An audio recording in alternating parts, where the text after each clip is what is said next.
What we need to do is address the poverty in these communities, because that's the root problem.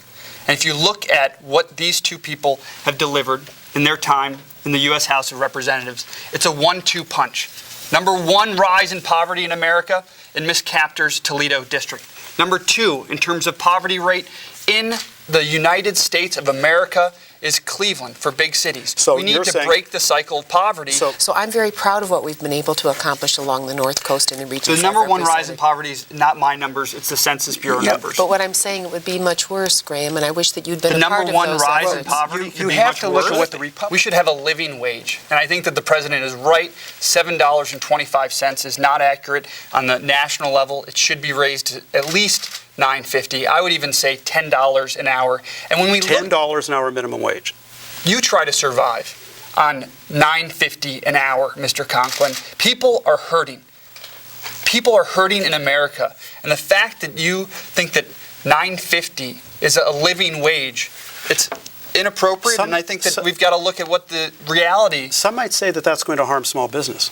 As a small business owner myself, and as somebody who's the only small business owner here, I can tell you that my employees...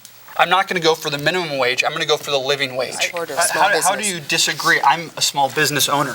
I'm the only one at this table who's had to make the tough decision of making payroll instead of paying myself.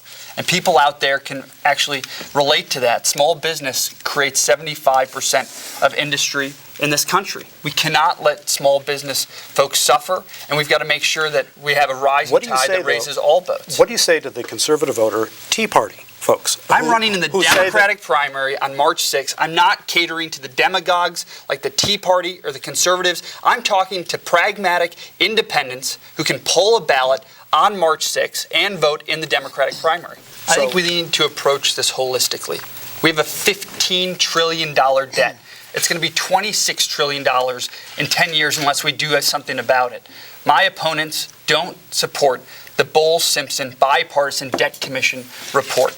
You're literally mortgaging my generation's future and the future of this country unless we take that report off the shelf, dust it off, and we implement the 15-25-35 simple tax code that addresses those issues and makes a tax code that is more friendly for the American people and more friendly for people, the businesses, because we're competing globally right now. But if you look at the Bowles-Simpson Bipartisan Debt Commission report, something that President Clinton thinks that should be implemented, which I agree with him, it does address those issues. It addresses defense spending issues. It addresses the rising age and indexes it.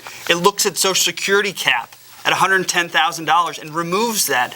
I don't understand why the two of you won't agree with me that we should take the Bipartisan Debt Commission report off the shelf and implement its recommendations. That particular commission didn't go through the regular committees of Congress. You can't take 10 people and say, well, let them decide for America. We have 435 people in the House, 100 people in the Senate, and you have to use the regular committee process. The reason it didn't work is because... has gotten us into the $15 trillion debt. No, Mr. Vesey, are you pitting one generation against the next? No. I'm talking about America's problems. I'm talking about the future of America that we're mortgaging with this $15 trillion debt. There'll be $26 trillion if we don't do anything about it. And I don't hear any solutions coming from Congresswoman Capter. Well, you haven't been listening to me then, because I just laid it out. No, I just said Bowles-Simpson calls for reduction in defense spending. Ohio or National Republican you most admire? Senator Alan Simpson for his work on the Bipartisan Debt Commission. I think we're in a fiscal crisis. He reached across the aisle to get things done, and I'll stand in the aisle if it means getting things done for Northern Ohio. I think it's important to clarify, though, that it's not just Democrats that can vote in this critical election for who's going to represent them in Northern Ohio. Correct, sir. It's independents and it's also Republicans that want a pragmatic approach. You can't ask for a Democratic ballot. That's very important for your viewers to know that. You look at the fracking issues and natural gas. I think that the federal government has failed in regulation for things like fracking. We saw the writing on the wall with Pennsylvania, and the fact that we didn't step up and that Congress failed to regulate the natural gas industry and fracking is one additional reason why Congress is broken, because we dropped the ball. We weren't there. And now you've got the environmental groups and you've got industry both wondering what's happening. They can't be trusted. They either have to fix that shield building or they have to close Mr. it. Vesey? This is what I find amazing. This is Johnny come lately right here. I go to Ottawa County and they say we've never seen Dennis Kucinich before. Now, you're sitting U.S. member of Congress. Johnny come lately. Before you were born, I was trying to raise questions about Davis Betsy, so I can't. Nobody in Ottawa County would know that. Well, you know what? You might have been I do my work in Washington, D.C. With all due Banning all abortions once a heartbeat is detected. Now, that can be as early as 6 weeks. Should Ohio support such a ban, Congressman Kucinich? No. No. Graham Vesey?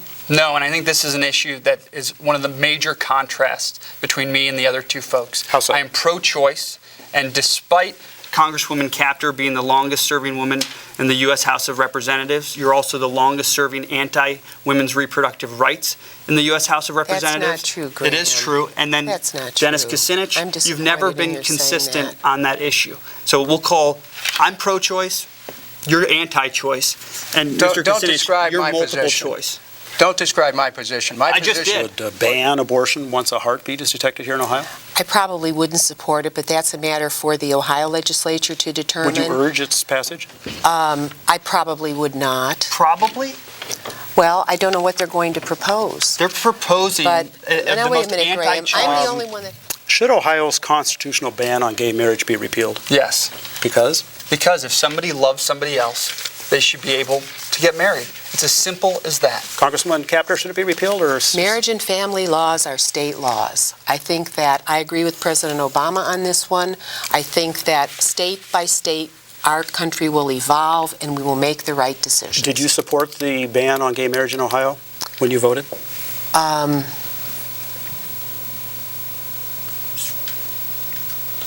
I probably did. Congressman Kucinich? So guess what?